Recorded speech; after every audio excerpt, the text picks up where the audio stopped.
Muy buenas noches, bienvenidos a Odisea. El mundo sigue impactado, todo el aparato de observación que hay sobre la realidad, sobre la política, sobre la economía sigue focalizado en el arrasador triunfo de Donald Trump en las elecciones de Estados Unidos.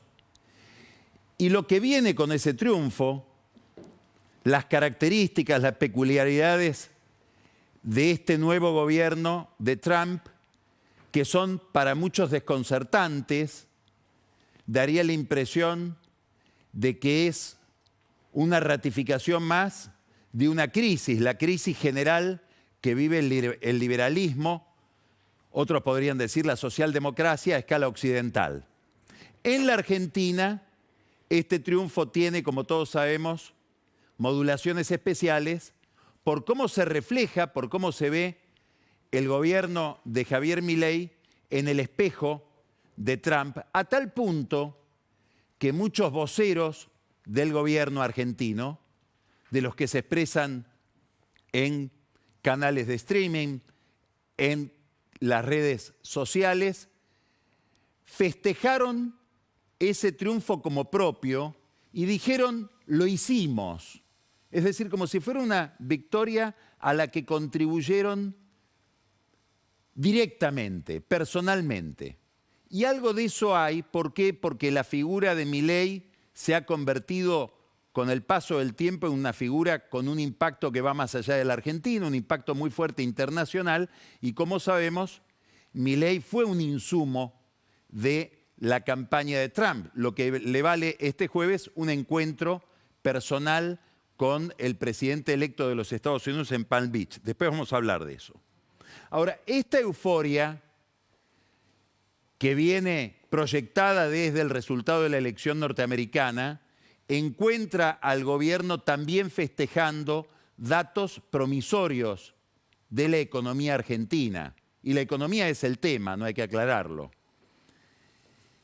Un índice de inflación que promete seguir hablando de que la inflación va cediendo, se va a conocer mañana ese índice, pero viene anticipado como siempre del índice de inflación de la Ciudad de Buenos Aires, que fue de 3,2%. Se presume que va a haber una inflación menor en bienes de consumo, en todo lo que son bienes transables, y que va a seguir siendo una inflación alta o con una inercia todavía pronunciada en lo que son servicios. Es decir, estamos hablando de salud, de educación y servicios públicos. Agua, luz, gas, todo eso va a seguir presionando sobre los precios porque se siguen ajustando esos precios. La actividad industrial también parece reanimarse, en algunos sectores, en otros no. La construcción, que es muy dinamizadora, sigue planchada, pero hay un repunte en el área de alimentos. El gobierno festeja que el dólar está quieto, cualquier gobierno argentino festeja que el dólar está quieto y que la brecha es una brecha que se ha ido achicando.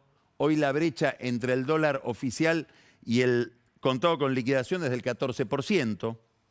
Y hay un dato que también es celebratorio para el gobierno, por más que sea un dato paradójico, porque sigue siendo un índice lamentable muy alto, que es el de pobreza.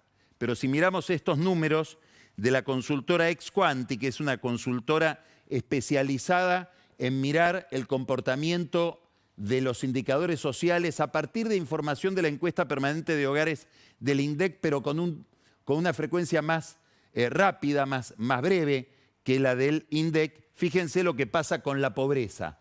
Estamos hablando de el total de los grandes aglomerados urbanos de la Argentina, son dos mediciones. La que está en Bordeaux es la pobreza, la que está en un Colorado más suave es la indigencia. Pasa de 54,8% a 51%. Como siempre decimos, también cuando estos números han subido, se han agravado, estamos hablando de la pobreza medida por el nivel de ingresos, que es muy sensible justamente al comportamiento de la inflación. Y la indigencia que pasa de 20,1% a 15,8%. 51% de pobreza sigue siendo un número vergonzoso. Y si miramos la tendencia de larga duración, la pobreza en la Argentina, como todos sabemos, sigue en ascenso desde hace mucho tiempo. Ahora, hay un dato especial que me gustaría focalizar, porque este dato es más específico, pero retrata mejor la situación social que vive el país y novedades de carácter social, novedades lamentables que parecen tener algún rasgo de cronicidad, es la pobreza entre los ocupados.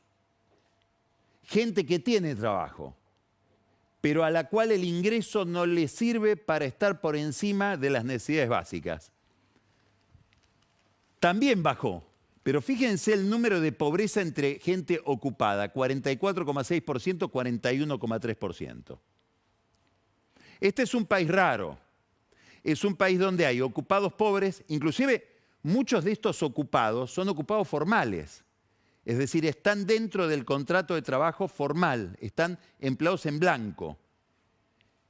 Y la discusión paritaria, la discusión del salario no alcanza para sacarlos de la línea de pobreza. Y es un país con informales ricos. No estoy diciendo que todos los informales son ricos, obviamente, pero hay muchos informales, hay mucha gente que vive en negro y son millonarios.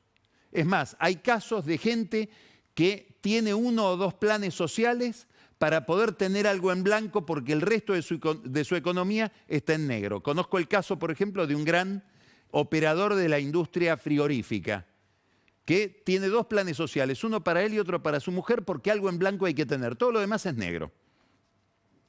Paradojas, perplejidades de un país que ha ido degradando su vida, sus condiciones sociolaborales a lo largo de décadas.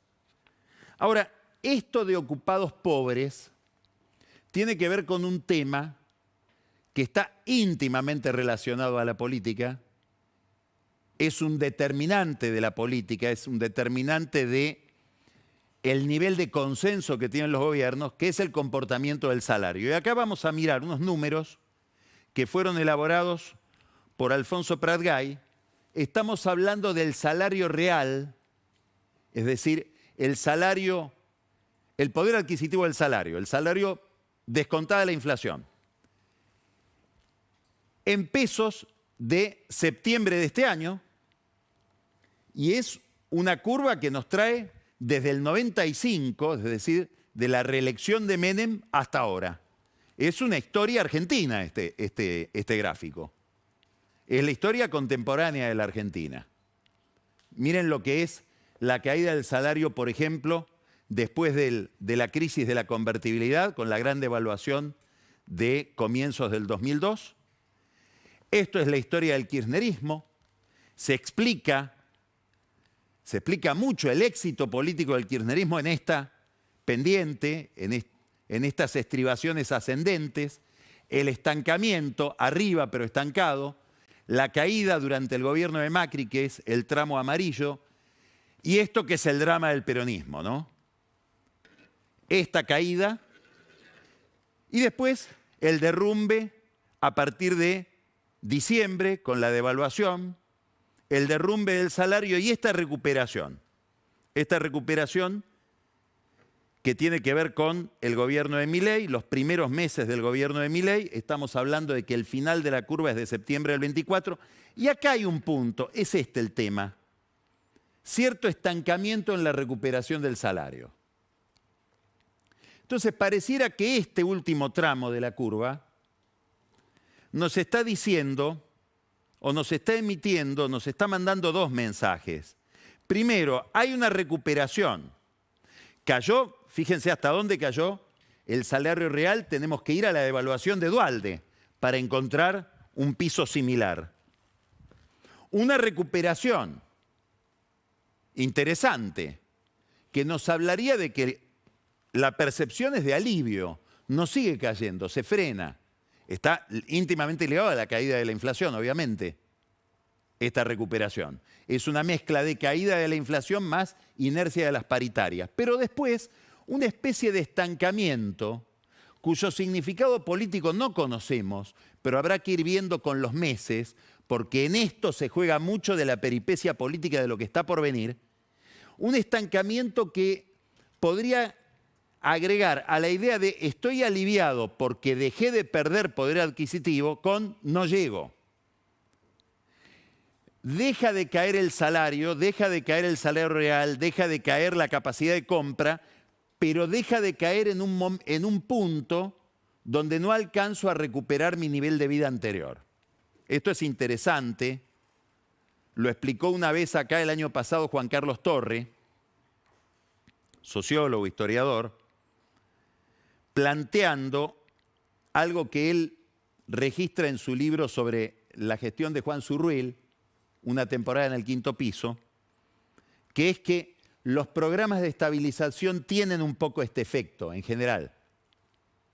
Es decir, la inflación se frena, pero al frenarse la inflación hay como una especie de shock de realismo, donde cada uno sabe en qué lugar de la pirámide social quedó.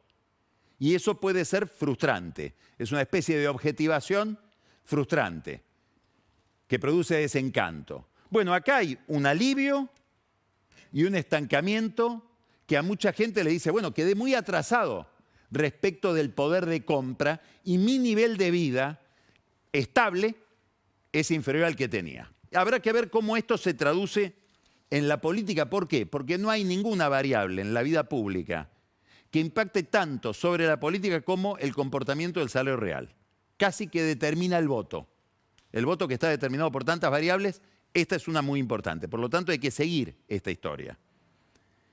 Ahora, el gobierno en este contexto que estamos hablando, que es un contexto promisorio, recibe la victoria de Trump como una victoria de muchas dimensiones. Normalmente se interpreta que Milei y su equipo y su gabinete festejan la llegada de Trump porque es la llegada de un cheque. El cheque que va a llegar en algún momento en un nuevo acuerdo con el Fondo Monetario. Es una reducción demasiado simplista porque lo que representa para la libertad avanza y para esta forma de hacer política, la victoria de esta nueva victoria del líder republicano en los Estados Unidos tiene muchas dimensiones importantes. La primera es el triunfo de un método.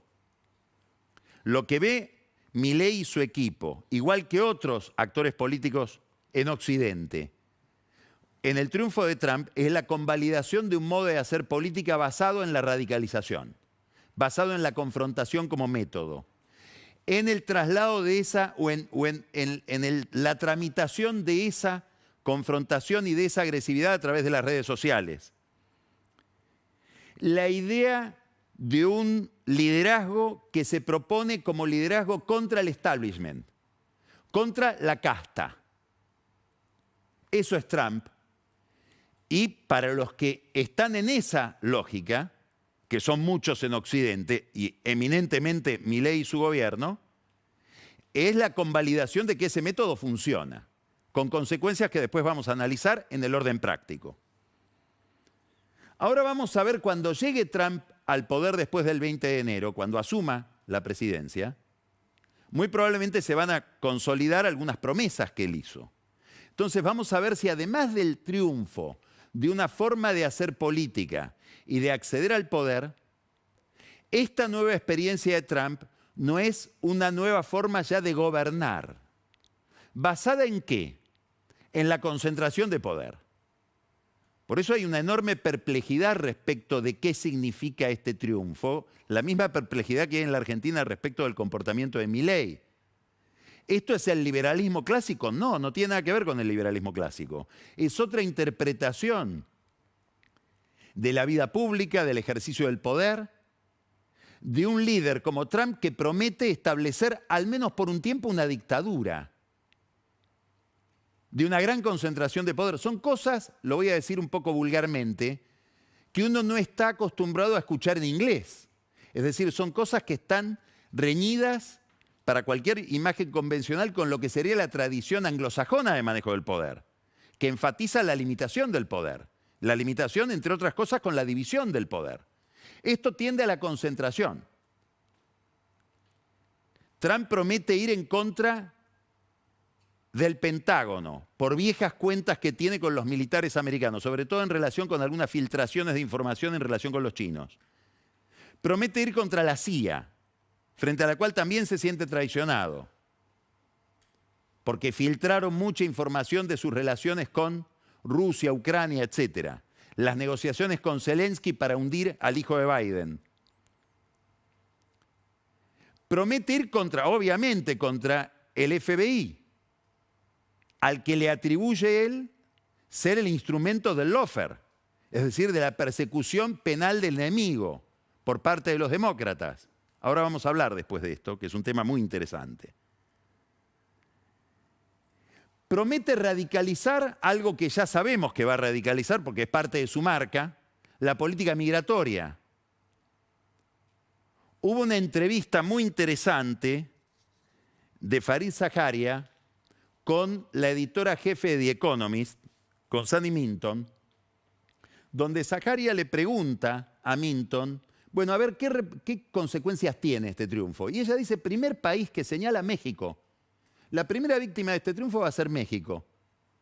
¿Por qué? Por la radicalización del problema migratorio que va a terminar probablemente repercutiendo también en la relación comercial entre Estados Unidos y México, que como sabemos forman parte de un área de libre comercio. Después está el problema europeo, dice ella. ¿A dónde estoy yendo? No es solamente la convalidación de una forma de acceso al poder, puede ser la convalidación de una forma de ejercicio del poder, que se empieza a ver también en la selección de personal. Trump va a poner en los distintos ministerios, en las áreas centrales del Estado, a talibanes que sean capaces de ejecutar sin remordimientos de conciencia esta política de radicalización. Ya se empieza a sospechar quién puede ser el secretario de Estado, el encargado de llevar adelante su política internacional. Sería Rick Grenell, que fue su embajador en Alemania en la primera presidencia, un talibán. Un hombre que puede modular una política con poca moderación a nivel internacional.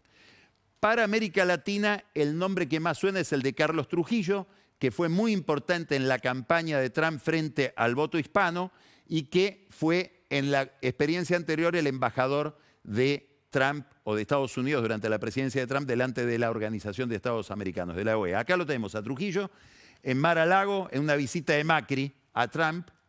Este podría ser el hombre que le da a Trump una estrategia para relacionarse con América Latina, probablemente desde la Casa Blanca.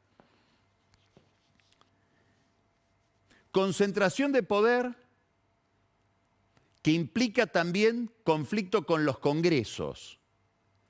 Trump, Bolsonaro, Milei. Hay un problema con los congresos. Es el lugar de la deliberación el Congreso. Es el intercambio racional de proyectos.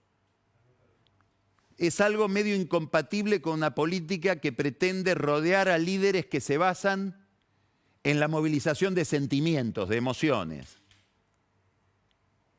¿Es el comienzo de otra cosa o la convalidación, la consolidación de una tendencia que se está dando en Occidente hacia otra cosa? Hacia otra forma de interpretación de la democracia. Llamémosle populista, populista de derecha. En la Argentina está dándose esa discusión, que es una discusión operativa, práctica, que obviamente tiene que ver con la indigencia que tiene el gobierno de Milei a nivel institucional. No tiene senadores, no tiene diputados, no tiene gobernadores, no tiene intendentes. Bueno, en un contexto institucional como ese, la discusión acerca de los DNU es estratégica, es debido a muerte. Por eso desde el Congreso la oposición quiere discutir eso. Hay una discusión específica sobre el DNU que viene a establecer que se puede renegociar la deuda sin pasar por el Congreso.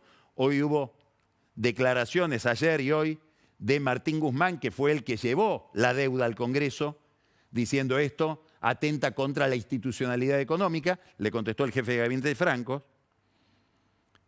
Y otra discusión ya de más largo alcance que tiene que ver con la regulación de los DNU. Hacerle más difícil al Poder Ejecutivo la sanción de decretos de necesidad de urgencia y que sea necesario que esos decretos sean aprobados por las dos cámaras. Esa es una discusión que el gobierno enfrenta ahora en diputados y que probablemente pase al Senado para el año que viene. En el gobierno dicen, la verdad que si pasa al Senado para el año que viene, nos importa poco porque ya no vamos a necesitar demasiados decretos de necesidad de urgencia para el año que viene. La misma tendencia de discusión con el Congreso, la misma tendencia, vamos a ponerle este nombre, cesarista, de acumulación de poder en el Poder Ejecutivo, la vemos en relación con la discusión sobre la Corte. Porque vuelve la idea que ya mencionamos hace 2 lunes de imponer la designación, aprovechando el receso del Congreso, de Ariel Lijo y de el doctor Manuel García Mansilla como ministros de la Corte por decreto, siguiendo la tesis de Pepín Rodríguez Simón, que aconsejó a Macri en ese sentido en la designación de Carlos Rosencrantz y de Horacio Rosati. Bueno, el gobierno está analizando esta idea, está viendo los pros y los contras, porque ve una contra importante. Los ponemos por decreto y después, justamente porque lo ponemos por decreto, nos lo voltean los senadores de Cristina, sobre todo los de Cristina. Pero tenemos el argumento de decir, tenemos que hacerlo por decreto porque el Congreso es el lugar de la obstrucción. El Congreso es el lugar, es el gran agente que impide esta revolución que estamos haciendo en el bienestar de la Argentina. Este es el eje central del discurso del gobierno. Por eso casi desean, desde el Poder Ejecutivo, que el Congreso no les apruebe el presupuesto. No solo para poder seguir con el presupuesto anterior, que les da mucha más libertad de maniobra, sino para poder decir, ven, ahí está el Congreso, es el origen, es el lugar de las ratas, que es como le gusta llamarlos a Milei. Todo esto está muy alineado con este clima internacional que se refuerza, que se vuelve más denso con el triunfo de Trump y que le hizo decir a Patricia Bullrich, que era la encarnación del republicanismo como candidata del PRO, acá hay que apostar a liderazgos fuertes y al nacionalismo. Ella dijo nacionalismo inteligente. Habrá que ver si hay algún nacionalismo que sea inteligente. Interesante la peripecia de Bullrich, que vuelve a su origen. A cuando era peronista, JP admiraba a los montoneros y ahí también había una inclinación hacia los liderazgos fuertes, obviamente peronista, y al nacionalismo. Santiago Caputo, el mago del Kremlin, que es el principal asesor de Javier Milei, el hombre en el que Milei delega prácticamente toda la política, práctica, tiene una fantasía. Si uno mira las cuentas que se le atribuyen en X y que él jamás desmiente, pero además los que lo conocen afirman esto, tiene toda una fantasía como una especie de admiración, de fetichismo con el Imperio Romano. Bastante sofisticada, bastante elaborada. Como que ahí hay una forma de civilización que entró en decadencia en las últimas décadas en Occidente y que hay que volver a eso. Y eso lo ve como reducido a escala en una Argentina imperial, donde Milei sería una especie de emperador. No tiene nada que ver con el republicanismo pluralista clásico, es otra cosa. Es una república imperial, de concentración de poder. Kirchnerismo de mercado, autoritarismo de mercado, asumido. No como error, no como incoherencia, como proyecto, como afirmación. Bueno, todo esto tiene efectos sobre la oferta electoral. Todo esto se vuelve práctico después. ¿Por qué? Porque La Libertad Avanza, Milei y su grupo, Caputo, ven en el triunfo de Trump su propio triunfo y una especie de reafirmación identitaria. Tenemos que ser esto. Nos va a ir bien en la medida en que nos repleguemos sobre esto que somos. No nos abramos a otro. Y esto tiene todo que ver con el sistema de alianzas electorales. Ellos están viendo, probablemente con acierto, que hay en muchos países, no en todos, un movimiento de radicalización que hace que las expresiones más extremas de una ideología o de una sensibilidad política terminan absorbiendo a las más moderadas. Lo más radical absorbe, se queda con lo de centro. El ejemplo clásico podría ser, por ejemplo, en Brasil, la expresión de la ultraderecha que encarna Bolsonaro, que termina quedándose con todo el voto de derecha y de la derecha moderada tecnocrática que expresaba el Partido de la Socialdemocracia Brasileña, liderado antiguamente por Fernando Henrique Cardoso. Ese movimiento por el cual las expresiones más extremas se quedan con el centro, ellos lo están viendo en la Argentina. Y es la forma en que desde el corazón del gobierno ven la relación con el PRO. Y este es el conflicto con Macri. Digamos, para simplificar mucho, salvajemente, podríamos decir que el triunfo de Trump en Estados Unidos lo convence a Milei y a su grupo de que hay que no pactar con Macri, hay que avasallarlo a Macri, hay que avasallar al PRO porque ya tenemos el voto de Macri, el voto del PRO. Bueno, esto tiene una consecuencia inmediata en la organización de la oferta electoral. Macri ya está viendo esto. Por eso se endurece frente al gobierno. ¿Y dónde lo ve?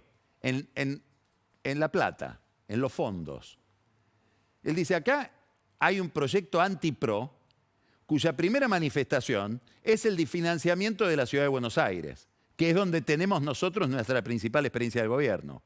Por algo no le cumplen a Jorge Macri con lo que le prometen de ecoparticipación que la nación le adeuda a la ciudad. Por ahí empieza todo. Y además, piensa Macri, si miro más de cerca y miro al bloque de legisladores porteños que se referencia en Karina Milei y que lo dirige la legisladora Pilar Ramírez, esposa del vicepresidente del Banco Nación, veo que ese bloque, en vez de ayudar a Jorge Macri, en vez de ayudar al gobierno porteño, como el bloque del PRO ayuda a Milei en el Congreso Nacional, tiende a obstruir, tiende a crear problemas, tiende a trabar, tiende a cuestionar.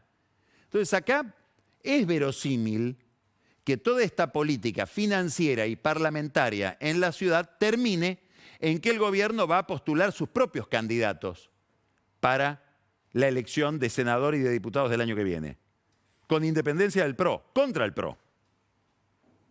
Bueno, esto se combina con otro movimiento, que es el desprendimiento del radicalismo y de Horacio Rodríguez Larreta respecto del PRO y respecto de lo que era el viejo Juntos por el Cambio. Entonces va a tener que hacer un gran esfuerzo de movilización del voto Jorge Macri y Mauricio Macri en la Ciudad de Buenos Aires si es que termina siendo esta la oferta electoral. Obviamente esto se proyecta sobre la provincia, porque si hay un conflicto en la capital, los Macri van a decir, en la provincia nosotros nos separamos también. ¿Y tenemos cuánto? ¿10%, 12% de los votos puede tener el PRO en la provincia? ¿Puede resistir de esa manera? ¿Puede haber un 12% de votos del PRO que no se lo lleve Milei? Si fuera así, en una provincia complicada para Milei, porque es una provincia donde Milei en el conurbano sigue sin andar bien, es un riesgo para el gobierno, porque ahí, después vamos a ver qué pasa con Cristina Kirchner, el kirchnerismo sigue estando competitivo. Y si la situación social no florece, más todavía. Entonces, ¿de qué estamos hablando? De una secuencia que va desde la euforia que produce el triunfo de Trump, una afirmación identitaria por parte de la Libertad Avanza y un conflicto con el PRO que puede terminar con consecuencias electorales que a lo mejor hoy no prevemos. Siempre hay, vamos a decirlo cariñosamente, ovejas negras. Macri no controla todo. Entonces lo tiene, por ejemplo, a Diego Santilli, que muere por estar en este oficialismo y ser candidato de Milei en la provincia de Buenos Aires. Santilli tiene una vieja relación con el mundo de Santiago Caputo porque históricamente el principal asesor de campaña o estratega de campaña de las campañas de Santilli ha sido Rodrigo Lugones, que preside la consultora a la que pertenece Santiago Caputo y que tiene una enorme influencia sobre Caputo. Entonces hay un puente muy activo entre Santilli y el gobierno que Macri no termina de controlar. Habrá que ver si Pucho Ritondo va en la misma línea. Quiero en este panorama destacar una nota que apareció en estos días Vamos a estar después dialogando con Pier Paolo Barbieri, que hoy es noticia por las novedades que ha habido en Ualá. Él es el líder de Ualá, el fundador, el CEO. Pero acá vamos a otra dimensión de Pier Paolo Barbieri, que tiene que ver con la vida intelectual. Vamos a hablar del que fue o es su maestro, y creo que socio también, después nos contará, Niall Ferguson, que es un gran historiador escocés, profesor en Harvard, que publica un artículo en The Free Press muy interesante, muy desafiante, como todo lo que escribe Ferguson, sobre la victoria de Trump, que dice que es una resurrección. Él dice que el regreso de Trump es el mayor regreso de la historia. Le gusta provocar. Es más que el regreso de Nixon, que llegó al poder después de una derrota importante con Kennedy. Es más que el regreso de Churchill en el 40 y después en el 51. Dice, es más que el regreso de Gaulle en el 58. Escuche, es más que el regreso de Napoleón desde la isla de Elba. El único regreso equiparable, dice Ferguson, a esto que estamos viendo en Trump es la resurrección de nuestro Señor Jesucristo. ¡Epa! ¿Por qué dice eso? Porque dice, Trump viene de un nivel de agresión pocas veces visto. 4 causas penales, un procesamiento, 2 juicios políticos en el Congreso, 2 intentos de asesinato. Viene de ahí. Viene, lo dice con todas las letras Ferguson, no de un intento de lawfare, viene del lawfare, de la persecución deliberada del Partido Demócrata sobre Trump en un gran error, sostiene él en este artículo, de los demócratas, de haber apostado a la estigmatización penal del oponente. Y acá viene algo muy interesante en esta nota, que habla de Trump, pero probablemente hable de otra gente, de otros líderes, y lo toma de un libro que vamos a mostrar ahora, Antifragile, de Nassim Taleb, que es un prestigioso, famoso ensayista libanés-americano. En este libro, que cita Ferguson, Taleb dice, hay algo que es más que la robustez, que la resiliencia, que la capacidad de resistir problemas. Son personalidades antifrágiles, que no solo resisten, sino que se benefician, se potencian con el azar, con el desorden, con el caos. Les va mejor.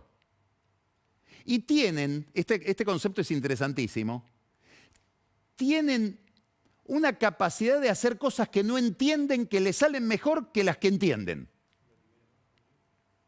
Esto es Trump, dice Ferguson, citando este concepto de Taleb. Cuando Bolsonaro saludó el triunfo de Trump, la noche del martes pasado, dijo esto, hablando de sí mismo, obviamente. Dice, es el retorno, es el triunfo de un guerrero que le gana al Deep State, que le gana a ese establishment opaco, faccioso, en alguna medida oculto, de la justicia, de los servicios de inteligencia, de los sistemas de seguridad, de los sistemas de defensa, que es con los que Trump viene a enfrentarse ahora. Y que son los que, según Bolsonaro, lo persiguen a él. Bolsonaro, como sabemos, está excluido de la lucha electoral brasileña hasta el 2030 por haber vendido joyas que había recibido como regalo.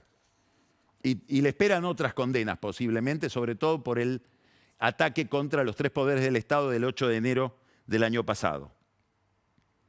Ahora, sobre este telón de fondo, sobre estas ideas de Ferguson, sobre esta idea de Ferguson habría que revisar si es una estrategia tan inteligente acosar a alguien desde el punto de vista de lo judicial. Obviamente, él no abre juicio de valor sobre si hay razones o no, lo está mirando desde el punto de vista político, solamente político. Se recorta la figura de Cristina Kirchner, que pasado mañana va a ser condenada en una sentencia que extrañamente esa Cámara de Casación viene anticipando desde hace un mes. Es rarísimo que un tribunal diga el 13 de noviembre vamos a... Es como que llamaran a alguna negociación que no entendemos. La Cámara de Casación va a ratificar la condena del Tribunal Oral que, como sabemos, sancionó a Cristina por las irregularidades cometidas en el manejo de la obra pública en Santa Cruz por Vialidad Nacional.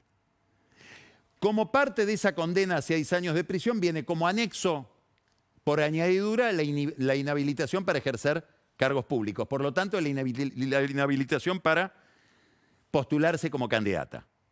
Y eso seguramente será apelado ante la Corte, y Cristina Kirchner quedará a merced de la Corte, de la misma Corte a la que ella le promovió, a través de sus diputados y senadores, juicio político, y básicamente en esa Corte a merced del presidente de la Corte, que es un político extraordinariamente hábil, que es Horacio Rosati, de quien tenemos que decir que hoy estuvo visitando al Papa en Roma. ¿Se identificará Cristina Kirchner con esta victoria de Trump? A pesar de lo que podrían ser diferencias ideológicas, que tampoco sabemos si las hay tantas. Porque si uno dice concentración de poder, autoritarismo institucional, proteccionismo político, Trump es un peronista que llega a la Casa Blanca. Le debe gustar bastante a Cristina. Se parece mucho en lo económico, mucho más a ella que a Milei o que a Sturzenegger. Y además ella viene con un intento de asesinato en la mochila. Sería interesante saber qué ve Cristina Kirchner en este triunfo de Trump. Lo que sabemos es que está hiperactiva. Va 3 veces por semana al conurbano, creo que mañana está de nuevo, y el 17 de noviembre hace un gran acto nacional en Santiago del Estero para festejar el Día de la Militancia, rarezas argentinas, en una provincia que dirige un radical peronizado como es Gerardo Zamora. No sabemos qué va a hacer, tal vez ella no sepa qué va a hacer, pero son los movimientos de alguien que se piensa postular el año que viene para encabezar la lista de diputados de la provincia de Buenos Aires, aunque todavía no lo haya decidido. Se mueve en esa dirección. Hay una dimensión económica del triunfo de Trump que hay que mirar y que no tiene solamente que ver con la posibilidad de que el Fondo Monetario, de que Estados Unidos a través del Fondo Monetario respalde al programa de Milei, un nuevo programa de Milei con el fondo, que habrá que despejar algunas incógnitas importantes, sobre todo la monetaria y cambiaria. El jueves Milei se ve con Trump, seguramente no van a hablar de esto. Sí hay que ver qué significa el proteccionismo de Trump. ¿Qué amenazas trae detrás de sí ese proteccionismo en materia de algún rebrote inflacionario en Estados Unidos? Trump promete poner aranceles elevados sobre todo a los bienes que vienen desde China, 60%. 10% de un arancel generalizado a todos los demás bienes que ingresen a Estados Unidos. Un arancel hiperalto a los productos que ingresen desde México y tengan componentes chinos. Bueno, todo eso podría significar, si es que lo ejecuta tal cual lo prometió en la campaña, habrá que ver, más inflación en Estados Unidos, y eso seguramente va a interpelar a la Reserva Federal, que muchos presumen dejará de bajar la tasa de interés si no la sube, como viene haciendo. Probablemente va a haber un conflicto, ya lo hay, entre Trump y Powell, el titular de la Reserva Federal, que dijo yo no renuncio, por algo lo habrá dicho. Todo esto se incrementó desde el viernes, la preocupación por todo esto. ¿Por qué? Porque el viernes empezó a trascender algo bastante verosímil, y es que Trump designe a Robert Lighthizer como titular del USTR, que es el organismo, el Ministerio de Comercio, el encargado de negociaciones comerciales de los Estados Unidos. Un talibán, como Grenell en el Departamento de Estado. Es decir, alguien que, por su personalidad, vendría a convalidar que Trump viene por un proteccionismo más fuerte, por una guerra comercial más decidida, más agresiva. Bueno, si esto es así, lo que presumen muchos y presumen los mercados es que puede haber un aumento en la tasa de interés para moderar un rebrote inflacionario, que eso va a determinar una fuga de activos hacia el dólar, hacia los bonos del Tesoro, y esto va a determinar una caída en el resto de las monedas respecto del dólar, una depreciación. Ahora, miren estos números. Esto es la variación de algunas monedas, 4 monedas, elegidas medianamente al azar en los últimos 30 días. El peso mexicano 5,1% respecto del dólar. La cotización del 11 de octubre, 19,48, hoy, al mediodía de hoy, 20,48. Esto se puede haber modificado algo durante la tarde. 3% la variación, la depreciación del real, 6,4 en Chile y 2,3 el yuan respecto del dólar en la relación entre China, la moneda china y la moneda norteamericana. ¿Por qué esto es importante? Porque la encuentra la Argentina fuera de este club. Entonces, la pregunta que se hacen muchos economistas es si la política proteccionista de Trump termina influyendo para que haya una depreciación general de las monedas y haya una fuga hacia el dólar, empieza a ser un problema el frente externo argentino, que para muchos economistas que aplauden enfáticamente la política de Milei y de Luis Caputo, dicen ahí hay un problema, hay una fragilidad.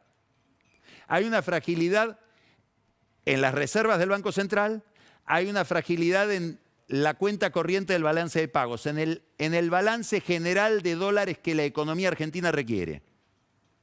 Y cuando hay una fuga generalizada hacia el dólar, sobre todo en mercados emergentes, ¿qué miran los grandes operadores financieros en los grandes centros de decisión, bancos, fondos de inversión, etcétera?